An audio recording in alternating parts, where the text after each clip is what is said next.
We all have these biases that build up in order to protect ourselves, sometimes towards groups of people, sometimes towards individual people. But it's really important to understand that these biases can be learned and they can be unlearned. So yes, it may feel like your ex is going to feel this way forever, that they're always going to see you as the old you. However, if you think about it, the way that they've learned this bias is through repetition of evidence.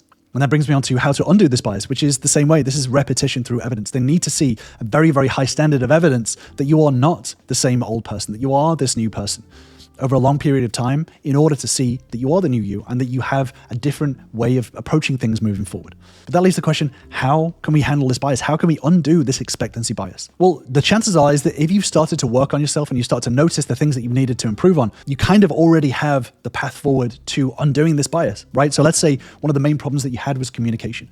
If you can look back and pinpoint all of the weaknesses and blind spots that you had in your communication, this is how the expectancy bias had built up towards you. That's all the evidence. Then it gives you a clear path to move forward.